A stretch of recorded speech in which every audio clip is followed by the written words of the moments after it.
go, Gabriel here with the Melting Remnant artifact tier list. As always, this is just like my opinion, man, so take it with a grain of salt. So Melting Remnants, interesting and pretty tricky to rate these, in my opinion. I will say of all the clans, they have the most artifacts with either realized or otherwise subtle downsides attached to them. Usually, most of the artifacts, sort of both for neutral and clan-specific artifacts, very few of them have an actual downside. They're usually just either always kind of greatly positive to mildly positive with really nothing bad to them, but a lot of the Melting Remnants artifacts have to make you think twice, because they can kind of screw you over.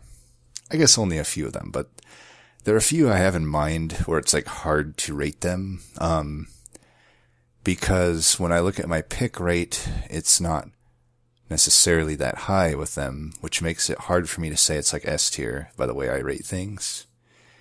But I know that when the right situation comes for me to pick them, they perform so well. So usually I end up just putting that to the B to C, kind of ambiguously, all things considered. But let's start out with the one that I think is overall the best melting artifact, and that's going to be Wax or Snuffer. Now, I realize this one is obviously situational, and I kind of went against what I said here, but it's my most picked melting artifact and my most winning one, so obviously the situation it comes up in, at least for my playstyle, and the cards I choose, tombs, since really, let's be honest, all the tombs are really good, and one tomb in particular is arguably the best non-banner unit in the game, which is, or at least at the uncommon tier, which is the one that gives you stealth. No idea why I can't remember the name of it. Molten Encasement. I guess because it doesn't really seem very molten to me, but anyway. Always seems weird, that name. But yeah, Stealth Tomb. What a unit. But even the Exploding Tomb is pretty good, or Entombed Explosive is the proper name. Especially if you can self-infuse it, then you're doing just so many procs of damage when you have this Wax or Snuffer. And then obviously it's a rare banner, but if you find Legion of Wax, it's pretty nutty with Wax or Snuffer. So I think it's pretty similar to me, comparing it to the Ashes of the Fallen. Yeah, there's some runs where it just doesn't do anything for you, and it's obvious when those runs are there, but most runs, it's gonna be pretty god tier for you, just literally doubling your extinguishes. The nice thing about it, too, is similar to Ashes of the Fallen, it's not like it's just taking the effect and doubling it, it's literally playing it twice, so, it's a lot better to have it's better to have two 50 damage explosions than just one single 100 damage explosion, right? So it's just a really, really nice artifact that usually just... Oh, and obviously, I should... and how dare I not mention Little Fade, right? Particularly Firelight, but also Endless, both just really wacky with Wax or Snuffer. Just makes those such auto-win runs. Not that they're not auto-win already, but they'll take you there. Next one is more of a generalized one that you'll be hard-pressed not to find at least decent value from it, the Flicker's Liquor. And usually you can find game-winning value from it. But, every now and then you just have a run where it's like you play your champ, you play a banner or two, and that's all you ever get out of it. It happens. It's actually... more often than not, post-DLC, kind of the way I play Melting. I'm rarely doing the rapid reform as much as I did pre-DLC. I like to keep units in play post-DLC, typically with Melting. I think it's pretty strong. But, even in that case, it's basically almost like a pseudo-Ember upgrade at the very least for the first few turns. And if you are playing something every turn, which, It's just simply an endless imp or tomb could get you there. You're getting a free card every turn minimum. So, like I said, you're just generally getting a ton of value from Flicker's Liquor, and there's no, both of these really have no downside, right? And that's why they're in the S. I'm not really going to put anything in the S that has those potential downsides. And this is the only other one I'm going to put into S. I think everything that I do end up putting into A, at least, well, I don't know. I think I feel strongly that these three are the ones I consider S. I think there's a little bit of a drop off to A, but we'll get to that later. So, Fade's First Blade. Another one where it's like, I guess there's a melting run possibility that you just never have stuff with burnout, but similar to the Extinguish one, probably more so than the Extinguish one. It's just going to be rare that you're not finding value from this, and a lot of the times it's just essentially a free 3 rage every turn, which is pretty nice. That's like an old school fledgling imp, which was still pretty decent every single turn to every unit that has burnout in play. So there's also an actual fun interaction if you have the Wickless Recruitment card. That's the card that can remove all the burnout on a unit. For every stack of burnout that you remove, you will get those 3 stacks of rage all at once. So actually you can just, build up a ton of burnout on a unit and just instantly get a ton of rage by doing that. It's actually pretty powerful if you do it right. But there's really not much more to really say about Fade's First Blade. It's just another one where there's really no downside to it, and it's usually giving you pretty good to really great value. And then the next one I have here is the Exploding Candle, topping the A tier out here. One of, if not the only, artifact on this list, other than maybe Mold Braces and Memorial Fund, I guess, that I would actually prefer to have dregs than Primitive Mold in.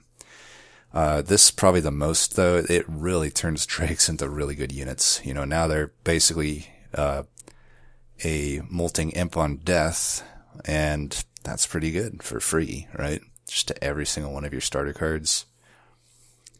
I mean, imagine if there was like a Hellhorn artifact that turned all of your imps, just gave them an effect of 5 on summon, basically the molting imp. You'd love that artifact too. I'd probably put it in the A tier as well, because late game it might need a few procs to actually kill anything, similar to the Exploding Candle, which is probably why it's not an S. It would be S, I think, pre-DLC, but and especially pre-Exile update, but that's neither here nor there. I think in the DLC world it's limited from being S tier simply because by endgame the damage is sometimes just not going to be enough. It's rare that I have, all my dregs in the deck by that point as well, so it's not like I can spam it a ton. And like I said, I'm not rapidly reforming units as much post-DLC, so by endgame, the procs just aren't really there. But early game, certainly it will carry it hard. It's like one of the strongest early game artifacts, and even mid-game, it's going to be really good. Really for, probably through like Ring 6, I would say. Post Ring 6 is where it starts to fall off, but, everything leading up to and including Ring 6, this Exploding Candle is really going to help clear things out. Sycophants, stealth, dagger dudes. It's probably not enough to kill sharded up Scourge Shufflers. You're going to need like 4 of them, but, most other stuff it's killing. And the next one I have, another one that definitely would have been in my S tier pre-DLC, Resin Block.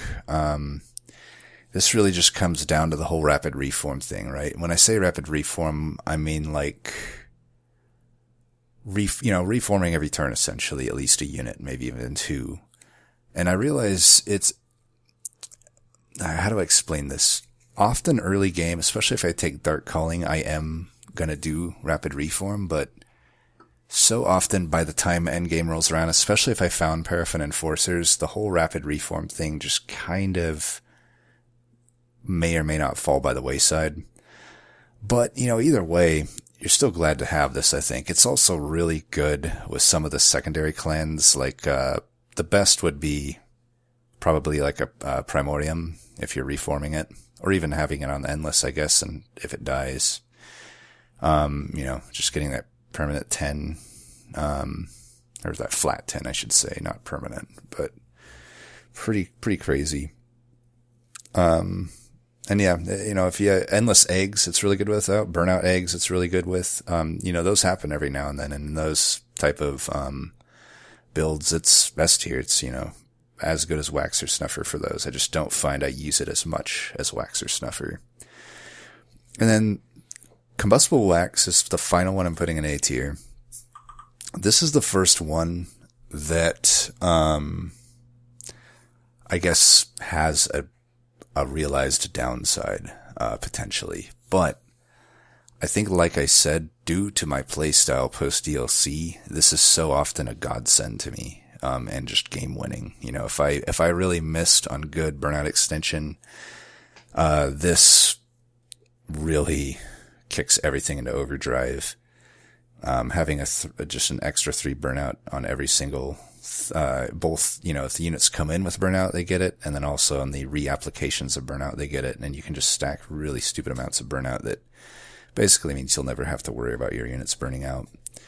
Now, that can be a problem, though, because, and this was more so, I'd say, pre-DLC, when I was rapidly reforming stuff a lot more, but it can screw that over, right? Like, sometimes you have a draft infusion into something and you want it to die turn 1. You want it to, prevent an Ember Drain, give you a harvest, and then come back with Dark Calling, something like that. If that's the case, you don't want this. Also, if you have like Imp or Tombs with like Endless and the 1 burnout, this becomes kind of untakeable unless you think they can die each turn. Otherwise, they might just be sitting there and not getting you that sort of endless value that you were looking for it. And even without endless, even just with burnout, it's like if you're counting on them dying, just with much less timers, Combustible Wax really hurts you. But you'll know. It takes a few times of taking it and having it ruin your run to learn the times when and when not to take it. And trust me, if you're newer to the game, still learning the ropes, you'll run into it. I still do it every now and then. You're just going to have to hopefully not make the same mistake again. But like I said, all things considered, it's only out of the S tier for me because of those times that still come up. I find most of the time this is just a godsend to me. And, it's usually in the S when I can take it. But since there are a significant amount of times where it's actively bad for your deck, I prevents it from being S tier for me. And the next one I have is one that really does not have a high take rate for me, but just in theory it should be very good, and that's Encased Ember. I could probably argue for a C tier on this one just based on how little it ends up making its way into my decks, but I don't know. I feel like it's just kind of variance that's happened, but maybe I'm just in denial. It just really seems like a very good artifact, though. There's artifacts that are like, they don't necessarily feel strong, but they're good. And then there's other ones where it's like, they feel strong, but in the back of your mind, like, is it that good? And I kind of feel that way about Encased Ember. It might be providing a really good effect that you often just can't really make use of. And, so you get 5 Ember every time a tomb dies. Now, like I said, I so often have tombs, much why the Wax or Snuffer is up here. But I don't know, for whatever reason, I just never really end up with, just taking this artifact in the first place. It still has a fine win rate for me. It's one of my least, of the artifacts here, only Melting Spout, has a lower take rate. It's actually my second least taken melting artifact, but when I do take it, and it always just feels really good, right? But I do feel it's often just pitted against stuff that might help you out more. But yeah, obviously if you have like some, like expensive tome, like One Harm's tome, it really helps with that. Or if you have like a volatile gauge, it can really help with that. Basically, if you just have a bunch of expensive stuff or some good X cost cards, this is just a god tier thing. But often it's just not really what your deck needs, I feel. So like, I don't know, maybe I would put it to C, but it just feels too powerful when I actually have it, to put it lower than B. But I totally concede that it might just be a C tier artifact in practice. And then this one's kind of the opposite. This one I could actually probably argue should be A tier, mold braces, because when you look at my pick rate for this one, it's actually higher than all three of these. It's just right here below Fade's First Blade, in pick rate. But, you know, on the opposite end of the spectrum, it just doesn't feel that good.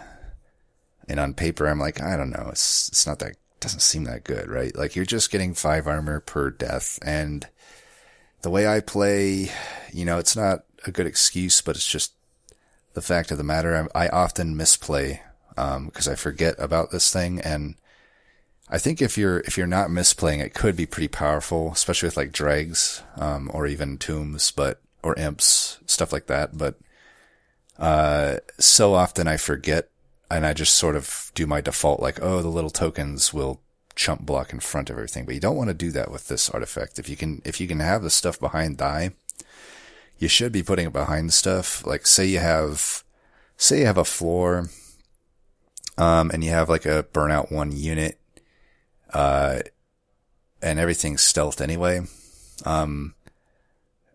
Say you have 2 burnout 1 units, you want to put them in the back, because you want both of those armor procs to go to your front line. You don't want, just one basically to go there, because you'll have like if you put them both in front, the frontmost one's going to die, give the armor to the other one.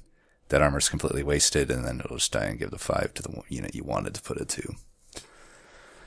But yeah, I don't know how much more there really is to say about mold braces other than it seems incredibly takeable. You know, it's just no real downside. There could be a weird downside if it somehow gives a unit armor that you wanted to die, but that seems very unlikely. It's just sort of, you know, it seems to perform really well for me. But I feel like that's more just an artifact of like, it's pretty takeable, I'll take it, versus other stuff that may or may not really do much for that particular deck. And that's the end of the B tier. Now we get to the artifact that is probably the most hardest for me to nail down where it should go, Votive Key. I think most people probably have it higher, but when I look at my pick rate, it's my 3rd least picked artifact for melting, which, I don't know. And when I say 3rd least, it's like a pretty significant amount. Like, actually, no, that's wrong. It is my 2nd least. I'm looking at it right now. I pulled it up. Encased Ember is my 3rd least. Votive Key is my 2nd least. Melting Spout's my least. I have, since the DLC dropped, only won with Votive Key 9 times versus losing with it 6 times. Whereas Encased Ember is 14 wins and 2 losses. So I think I can justify my current placement of Votive Key a tier below Encased Ember based on that. And, you know, I won't go through all the stats, but just to show the gap, Waxer Snuffer is 39 and 5. So, pretty big gap, right? But here's the thing with the Votive Key. When you can use it the way that it wants to be used, it is an S tier artifact. You know, it just does so much. Probably the most god tier thing you can do with it is, I would say Primordium. You know, you can just put it down. Any variant of it really will be great. You know, you can do it with Superfood. I guess Stalwart's maybe the worst one, but Aggressive Edible, you know, either of them, if you weren't aware, Endless, it could die or it could just get eaten and it still brings it back to your hand. It's kind of a weird interaction. But yeah, but other than that, you know, even just like something like, what do you call them? Tombs. Why can't I remember the name? Like, you know, you can get the tomb back that you want every turn. Here's the problem with it though. Right off the bat, I'll just say 50% of the time you have dregs instead of primitive molds, and that's already a big reason to not take Votive Key, I would say. Unless you have really good justification for it. Otherwise, like I've said, some of these artifacts like Combustible Wax, they come with downsides, and I'd say this is one of the biggest downside potential. This artifact has the most potential for downside maybe in the game. Maybe I'll ruffle some feathers here. I might even go so far as to say it typically has more average downside than Volatile Gauge has. You know, this hurts your draw every turn if you're having to play a unit out that you didn't want back, right? And if they're dying, which often they are. Like I said, dregs, a big kind of plus of dregs is you put them down, they do what they do, and then they're out of your deck for redraw. But that's not really going to be able to happen with Votive Key a lot of the time. You know, you put a dreg down, but if you don't have anything else there, it's going to be endless, right? And then it'll just come back into the hand endlessly. It kills your draw. It kills your redraw if you don't play the dregs, right? So kind of a lose-lose situation there. Really hurts your draw, and we all know how important draw is in this game typically. Now, what else? That's mainly it. I mean, that can extend to anything beyond dregs as well, though, right? Like if you have imps that you don't want coming back, like it has pretty big anti-synergy with a lot of specific artifacts. Like I wouldn't really want it with, say, an imp sickle a lot of the time, maybe, but you never know. It could be good with that too, right? If you have a Transcendive or something. But I will say it's so often has more, you know, even more so than Combustible Wax. It has been the thing that destroyed runs for me. So I think it's one you definitely want to be scared of taking, in my opinion, because it may not actually be good for your deck. It may be an active downgrade. But when it works, it works. I'll give it that. And the other one I have in C tier, tough one for me to evaluate too. This one's my fourth least taken one at 15 wins, 7 losses. Memorial Fun. You know, there's no downside to this one, but what's the upside really? I mean, it's better than 25 gold almost all the time, so it's not just going to be a straight up skip, but I think the fact that I say that, you know, that it's not going to be a straight up skip, and then you look at how little the pick rate is for it, just shows how often something else would be better, right? Like it's just so often not as good as basically any other of the options alongside it. Because there's no way 25 gold would just be better than it, right? You're going to get more than 25 gold from this thing. Sometimes you get 100 to 200 to 300 gold. You never know. Particularly with dregs, you're looking at a lot of gold this represents. But, you know, gold isn't something that has an immediate help to you. So if you need immediate help, you're in trouble or whatnot, or you just want to be able to take on trials and stuff, it's not going to help with that. It's kind of just a benefit later on that you can cash in on. And, you know, sometimes the gold just doesn't matter, right? On some runs, gold isn't actually that important. But I would never say it's bad, right? I only really consider stuff in the D tier bad. And that's where we get to the final artifact here, Melting Spout.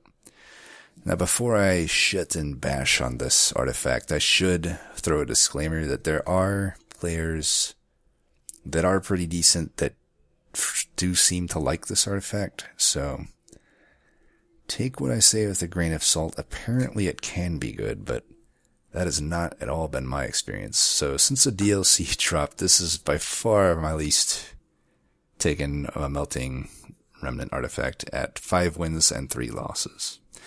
And this one has an active downside a lot of the time.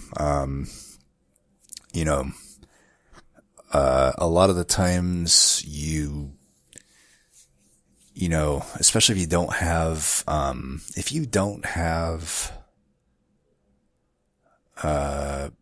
Endless on a tomb, I don't see how this is ever an upgrade to your tombs, right? You're adding health and burnout to it, so the burnout timer is already longer than it would be if you didn't have the artifact. And the health is bigger, so they can't die. Now, tombs want to die, right? They don't want to survive. So, with the added burnout and the added health in a non-endless tomb situation, it's just seems to me a massive downgrade to your tombs. And I would say that if you have endless on a tomb and you don't have a burnout upgrade on it, then that's probably the only situation I take it. And I can do it caring less for the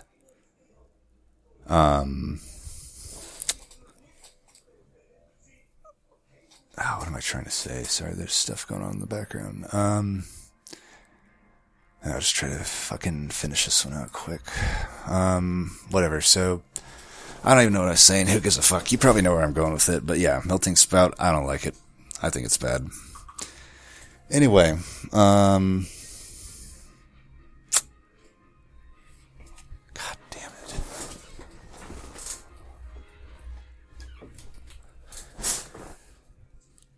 So that's probably going to be it. Sorry. Kind of annoyed. There's some stuff going on in the background. But anyway, let's call it good there. We only have Wormkin to go for the clan-specific artifacts after that. And then we'll go on to the clanless ones, which is going to be a much larger list. As always, thanks for watching. Let me know your thoughts. If you have any major disagreements, if anything surprised you. And as always, thanks for watching. I'll put the links down so you can make your own. Peace.